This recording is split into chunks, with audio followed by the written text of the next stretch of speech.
Hello everybody, I am Kajal Gautam, a third year student of Political Science Honours in Shamlal College Evening, University of Delhi. I am making this video which will emphasize greatly on Aristotle theory of state. Aristotle का political philosophy के क्षेत्र में एक बहुत बड़ा नाम है। Aristotle का जन्म स्टेग्रा नामक स्थान में ग्रीस में 384 BC में हुआ था। एरिस्टोटल को फादर ऑफ पॉलिटिकल साइंस भी कहा जाता है और वो इसलिए क्योंकि वो हर चीज़ को प्रैक्टिकली ऑब्जर्व करते थे, तभी वो अपना व्यू और ओपिनियन उन टॉपिक्स पर रखते थे।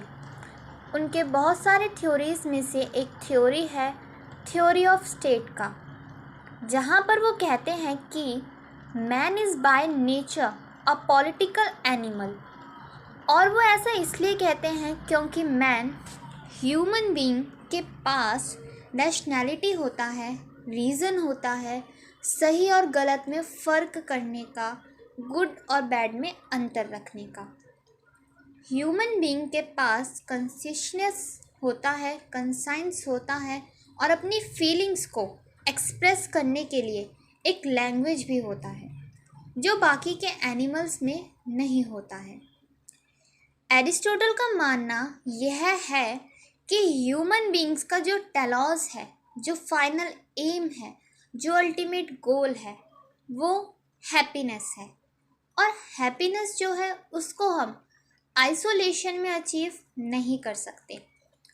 हैप्पीनेस के लिए और उसे फील करने के लिए हमें ज़रूरत पड़ती है एक राइट सर्कमस्टांसिस की, राइट एनवायरनमेंट की, राइट कंडीशंस की। और ये कंडीशंस, ये सर्कमस्टांसिस और ऐसा एनवायरनमेंट सिर्फ़ और सिर्फ स्टेट ही हमें प्रोवाइड कर सकती है। यानी कि ह्यूमन बीइंग एक्सपीरियंस कर सकते हैं हैप्पीनेस को, लेकिन केवल तब ही जब वो स्टेट के अंदर हो। एरिस्टोटल का मानना यह है कि वो स्टेट ही है जो ह्यूमन बीइंग के फुल पोटेंशियल को डेवलप करने में हेल्प करता है। जब पोटेंशियल कंप्लीट डेवलप हो जाता है तो जो इंसान की रैशनैलिटी है वो बढ़ जाती है, रीज़न करने का पावर बढ़ जाता है। और जब ये सारी क्वालिटीज़ बढ़ जाती हैं तो वो इंसान, वो सिटीज़न हैप्पीनेस को ज़्यादा अच्छे से फील कर पाता है। अपने रैशनैलिटी, अपने रीज़न को स्टेट के अफेयर्स में, पॉलिसी मेकिंग अफेयर्स में पार्टिसिपेट करके हर सिटीज़न हैप्पीनेस को एक्सपीरियंस कर सकता है। इसका मतलब यह हुआ कि state is the most essential element as far as the telos, the final cause, the ultimate aim of human being is concerned. एक स्टेट को हमेशा सेल्फ सफिशिएंट होना चाहिए। वो सेल्फ सफिशिएंट तभी हो सकता है जब वहाँ पर लोगों की पार्टनरशिप हो, एक कॉमन गुड हो, एक कॉमन इंटरेस्ट हो, लोग एक दूसरे के साथ जुड़कर अपना ट्रेड करें और काम में सेल्फ सफिशिएंसी आए। सबकी लाइफ में तभी लोग खुश रह सकते हैं। सेल्फ सफिशिएंसी का मतलब सिर्फ इकोनॉमिक गुड्स नहीं है। ह्यूमन पोटेंशियल के कंप्लीट डेवलपमेंट को भी हम सेल्फ सफिशिएंसी की कैटेगरी के अंदर रखते हैं। इसका मतलब ये हुआ कि जो स्टेट है सिर्फ और सिर्फ वो हाईएस्ट पॉलिटिकल यूनियन ही नहीं है, बल्कि एक हाईएस्ट फॉर्म ऑफ एसोसिएशन भी है, फॉर्म ऑफ पार्टनरशिप भी है, जिसमें वो highest form of collective good लोगों के पास पहुंचाता है, जिससे लोग एक खुशहाल ज़िंदगी जी सकते हैं। लेकिन स्टेट का ओरिजिन आखिरकार हुआ कैसे है, वो बनता कैसे है? तो इसमें एरिस्टोटल का कहना है कि पहले स्टेट जो होता है वो होता है हाउस होल्ड का, जहाँ पर एक मेल होता है, एक फीमेल होती है और वो अपना एक परिवार बनाते हैं। लेकिन क्या इतने छोटे लेवल पर वो परिवार सेल्फ सफिशिएंट नहीं हो पाते हैं? वो इंडिविजुअल्स, वो मेल और वो फीमेल के एसोसिएशंस सेल्फ सफिशिएंट नहीं होते हैं। इसे अचीव करने के लिए बहुत सारे फैमिलीज एक दूसरे के साथ कोलैबोरेट करते हैं, और जब ये कोलैबोरेशन होता है तो एक विलेज का निर्माण होता है।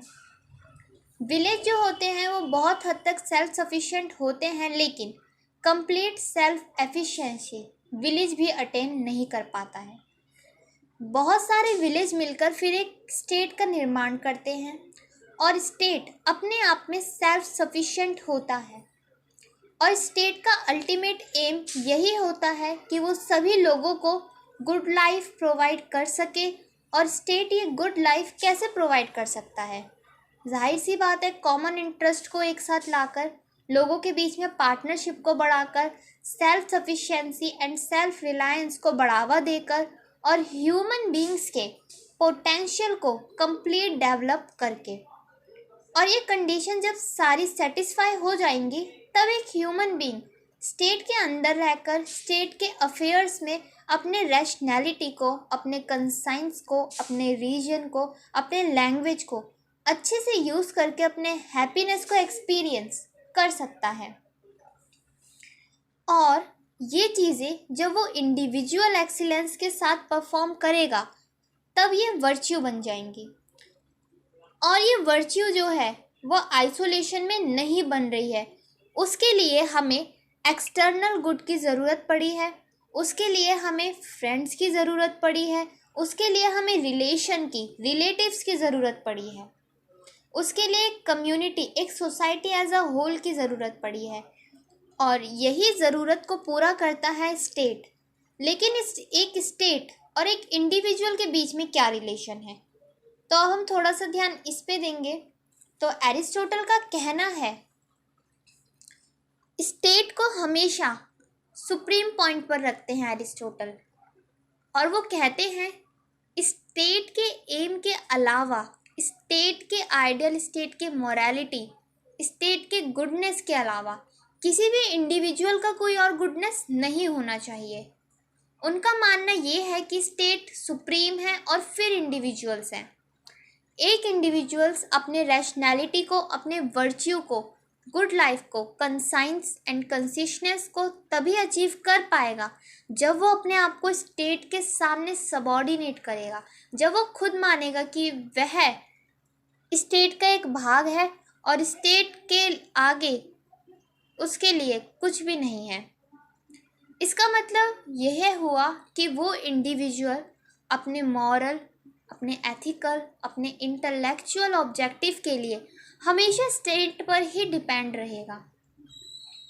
तो एरिस्टोटल एक ऐसे स्टेट और एक ऐसे राज्य की कल्पना करते हैं जिसमें morality, ideal, ethics, value, rationality, conscience ये कुछ इस तरीके से हो कि इसे कभी भी तोड़ा ना जा सके, बांटा ना जा सके, डिस्ट्रॉय ना किया जा सके। एरिस्टोटल स्टेट को एक पूरा कम्युनिटी की तरह देखते हैं।